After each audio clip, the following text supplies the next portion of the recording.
Isaiah chapters 13 through 15, from the King James Version, chapter 13, the burden of Babylon, which Isaiah the son of Amoz did see. Lift ye up a banner upon the high mountain, exalt the voice unto them, shake the hand, that they may go into the gates of the nobles. I have commanded my sanctified ones, I have also called my mighty ones from mine anger, even them that rejoice in my highness.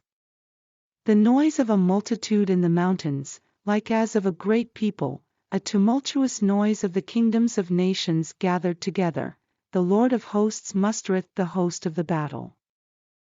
They come from a far country, from the end of heaven, even the Lord, and the weapons of his indignation, to destroy the whole land.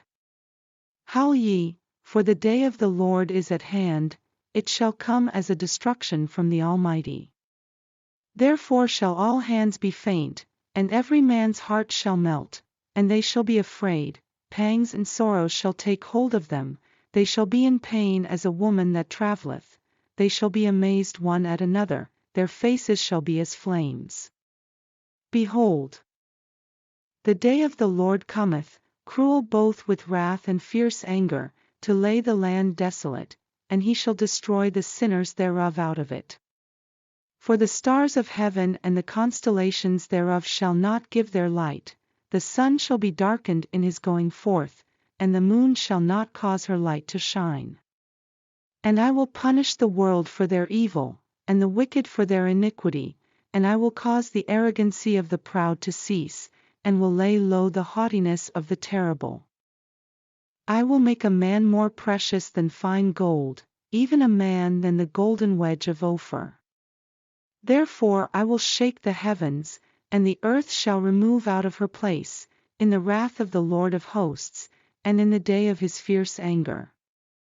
And it shall be as the chased roe, and as a sheep that no man taketh up, they shall every man turn to his own people, and flee every one into his own land. Every one that is found shall be thrust through, and every one that is joined unto them shall fall by the sword. Their children also shall be dashed to pieces before their eyes, their houses shall be spoiled, and their wives ravished.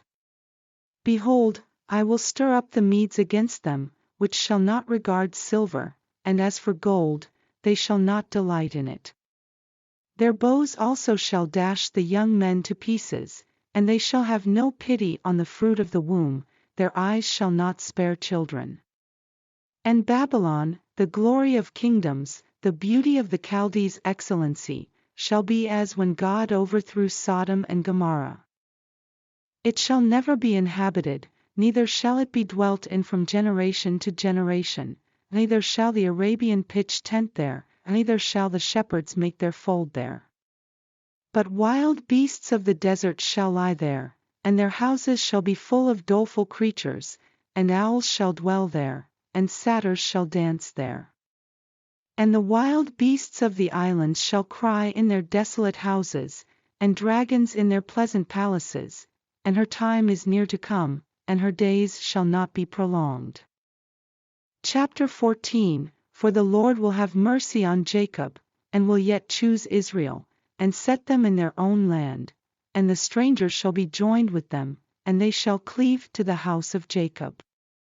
And the people shall take them, and bring them to their place, and the house of Israel shall possess them in the land of the Lord for servants and handmaids, and they shall take them captives, whose captives they were, and they shall rule over their oppressors.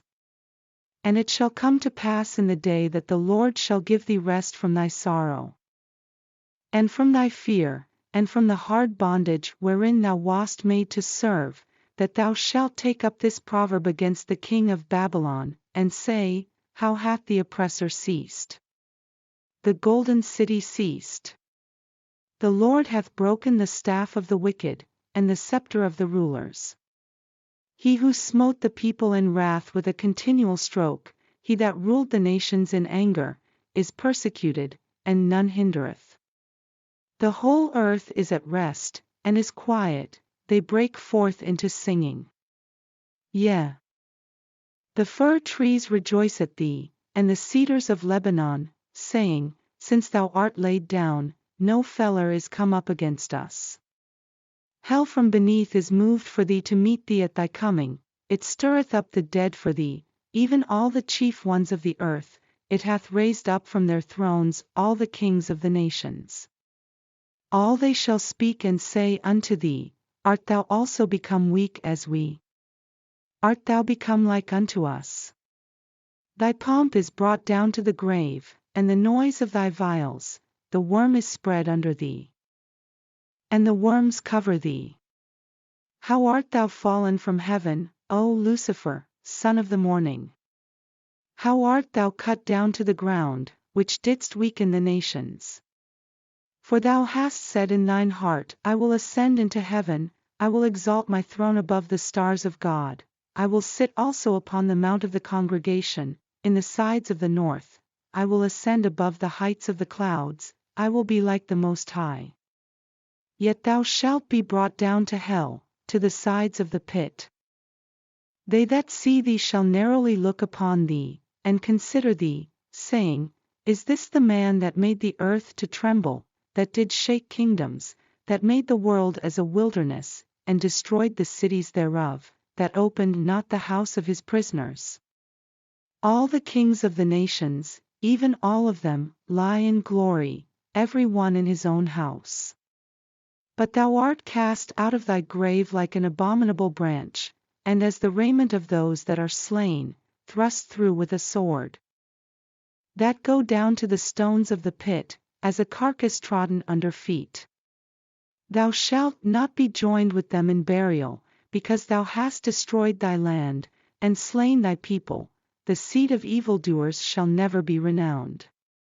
Prepare slaughter for his children for the iniquity of their fathers, that they do not rise, nor possess the land, nor fill the face of the world with cities. For I will rise up against them, saith the Lord of hosts, and cut off from Babylon the name, and remnant, and son, and nephew, saith the Lord. I will also make it a possession for the bittern, and pools of water, and I will sweep it with the besom of destruction, saith the Lord of hosts. The Lord of hosts hath sworn, saying, Surely as I have thought, so shall it come to pass, and as I have purposed, so shall it stand, that I will break the Assyrian in my land, and upon my mountains tread him under foot, then shall his yoke depart from off them, and his burden depart from off their shoulders. This is the purpose that is purposed upon the whole earth, and this is the hand that is stretched out upon all the nations. For the Lord of hosts hath purposed, and who shall disannul it? And his hand is stretched out, and who shall turn it back? In the year that King Ahaz died was this burden. Rejoice not thou, whole Palestina, because the rod of him that smote thee is broken, for out of the serpent's root shall come forth a cockatrice, and his fruit shall be a fiery flying serpent. And the firstborn of the poor shall feed. And the needy shall lie down in safety, and I will kill thy root with famine, and he shall slay thy remnant. Howl, O gate, cry, O city, thou, whole Palestina, art dissolved, for there shall come from the north a smoke, and none shall be alone in his appointed times. What shall one then answer the messengers of the nation? That the Lord hath founded Zion, and the poor of his people shall trust in it. Chapter 15, The Burden of Moab. Because in the night Ar of Moab is laid waste, and brought to silence.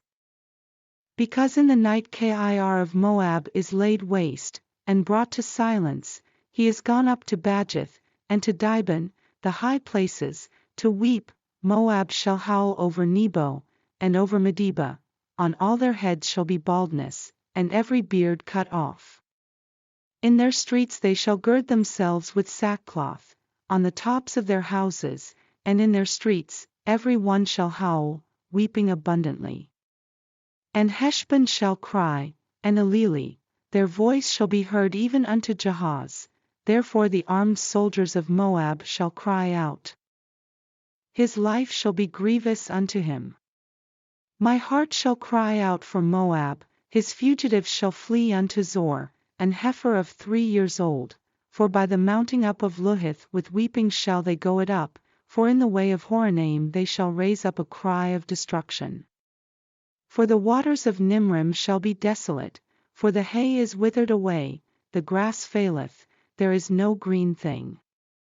Therefore the abundance they have gotten, and that which they have laid up, shall they carry away to the brook of the willows. For the cry is gone round about the borders of Moab, the howling thereof unto Eglaim, and the howling thereof unto Beralim. For the waters of Dimon shall be full of blood, for I will bring more upon Dimon, lions upon him that escapeth of Moab, and upon the remnant of the land.